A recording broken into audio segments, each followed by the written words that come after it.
Eder McPallister. Liliana Resinovic, la poesia Cercami riciclata per la terza volta e la lettera fantasma che un domani potrebbe salvare un indagato. Chi segue il canale Eder McPallister lo vede subito quando i media iniziano a girare a vuoto. Siamo a novembre 2025. Le indagini vere su Liliana Resinovic si muovono dai verbali alle perizie e agli atti che non finiscono in TV. E cosa fanno giornali e siti? Tirano fuori di nuovo la stessa storia di sempre. La mail di Liliana a Claudio Sterpin, con dentro la famosa frase del quando non ci sarò più, tu cercami. Questa cosa viene venduta come se fosse una rivelazione fresca. In realtà questa è almeno la terza volta che la ripropongono in questi anni. Se la ricordano in pochi all'inizio, la rilanciano forte a metà 2025, la rimettono in vetrina ora. Cambiano il titolo, cambiano il taglio, ma l'osso è sempre quello. Quando non ci sono novità concrete, si torna sulla poesia. Partiamo da ciò che è certo. Una decina di giorni prima di sparire, Liliana manda a Claudio Sterpin una mail. Dentro non c'è un testo scritto di suo pugno per lui, riga per riga, ma una poesia già esistente che lei fa sua. In alcune ricostruzioni si parla proprio di una foto della poesia sullo schermo del computer inviata via mail. In altre si descrive come testo riportato nella mail con una firma Tua Lilli. In ogni caso, non è il biglietto lasciato sul tavolo di cucina prima di uscire di casa. È una poesia d'autore girata a un uomo con cui ha un rapporto forte, affettivo, progettuale. Quella poesia è costruita su un'idea chiara. Quando non mi vedrai, quando non ci sarò più, tu chiudi gli occhi e cercami nei ricordi. Ci sono immagini di assenza, di memoria, di piccoli frammenti di vita, di quel tipo di malinconia che si usa quando si parla di lutti, separazioni, paure legate al tempo che passa. È un testo che, da solo, può voler dire tutto e niente. La chiave che rimbalza oggi sui giornali è quella data proprio da Claudio Sterpin. E qui è importante riportare tutte le sue frasi, perché il modo in cui lui la racconta ora è esattamente ciò che crea il caso mediatico.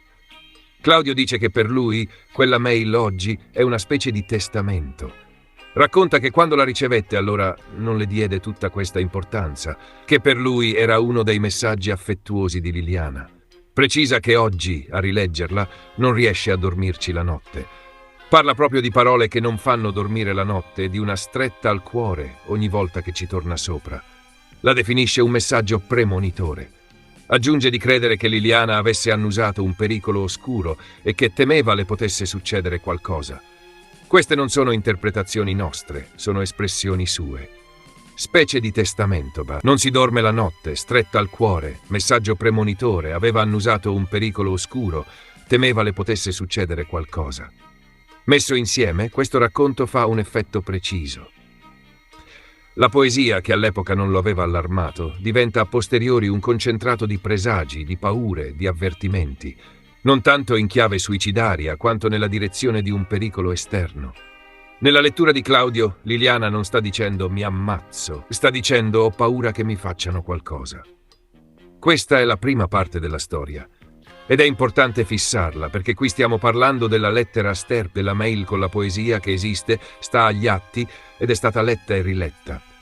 Ma adesso passiamo all'altra lettera, quella che non esiste se non come domanda e come ipotesi, perché qui è dove entra in gioco la parte davvero delicata per chi oggi risulta indagato. Nel corso degli anni, gli inquirenti hanno chiesto a Sebastiano Visintin una cosa molto precisa. Non è che Liliana ha lasciato una lettera in cui preannunciava il suicidio. Non è che prima di sparire ha scritto un biglietto, un testamento, un foglio in cui parlava della volontà di togliersi la vita o di come sistemare le cose dopo la sua morte. La risposta di Sebastiano ogni volta è stata chiara. No, non è stata trovata nessuna lettera in casa. No, non c'è nessun biglietto di addio. No, Liliana non ha lasciato un foglio in cui annunciava un suicidio. Questo ad oggi è il dato.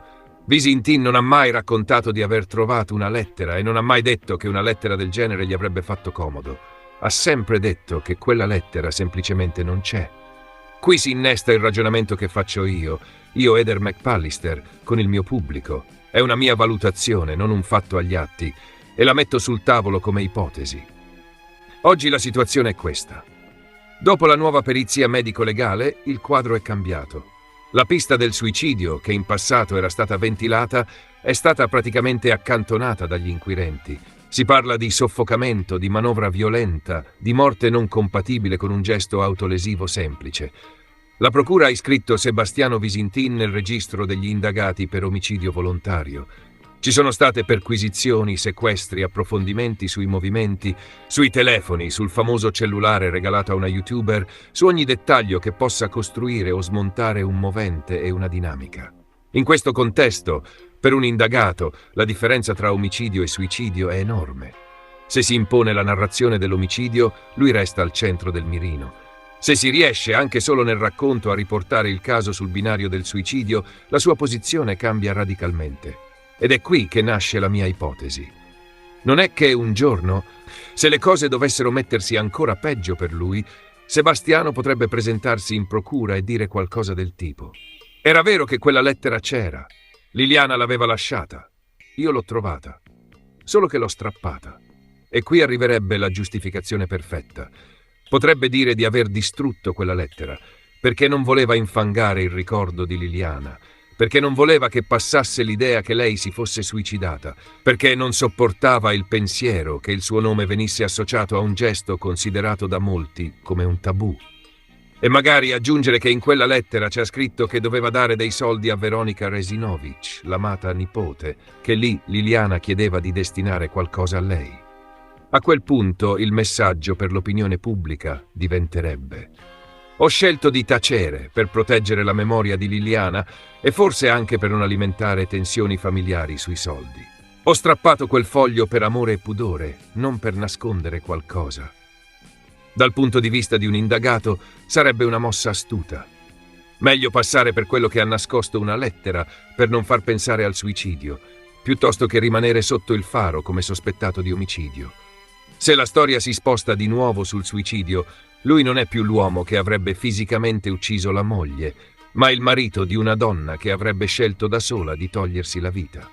Se poi nel racconto si inserisce anche il tema Veronica e qualche spiccio da dare alla nipote, la faccenda diventa quasi una sottotrama di famiglia che attira l'attenzione su altro. Ripeto, questa non è una frase di Sebastiano. Non è mai stato lui a dire mi sarebbe convenuto avere una lettera. Non è mai stato lui ad ammettere nulla su questo. Lui fino a oggi ha sempre negato l'esistenza di qualunque lettera di questo tipo. Questa è una mia lettura. È la proiezione di una possibile strategia da parte di chi oggi è indagato e un domani potrebbe avere interesse a cambiare la narrazione. Se non è omicidio, è suicidio. Se diventa suicidio, l'indagato respira.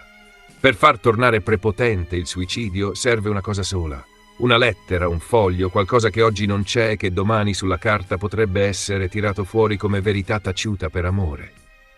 Dal punto di vista investigativo, se davvero un giorno comparisse una lettera del genere, la vita di quel foglio sarebbe difficilissima.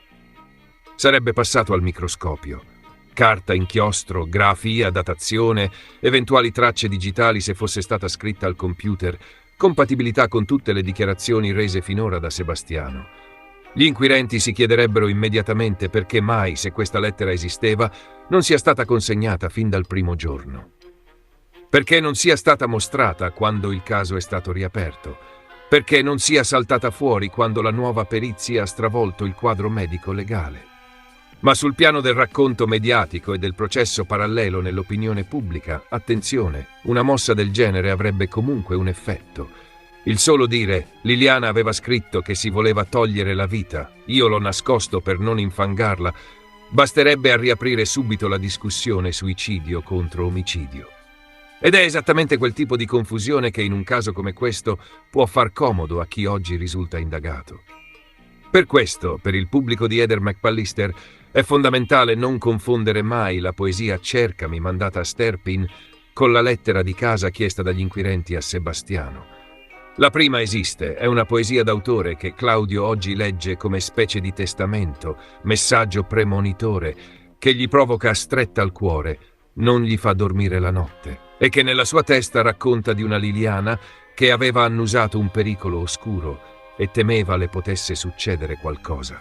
La seconda, la lettera casalinga in cui Liliana avrebbe preannunciato il suicidio e magari nominato dei soldi per Veronica, oggi è solo una domanda senza risposta, e una possibile carta in mano a chi, essendo indagato per omicidio, potrebbe avere tutto l'interesse a tirarla fuori domani. Nell'ipotesi, Sebastiano probabilmente dirà che c'era questa lettera, ma che lui l'ha strappata. Non credo mai che avrà il coraggio di presentare una lettera, magari falsa, spacciandola per vera, perché tra perizie calligrafiche e analisi sarebbe fin troppo facile smentirlo. Ehi, non dimenticare di iscriverti a questo canale.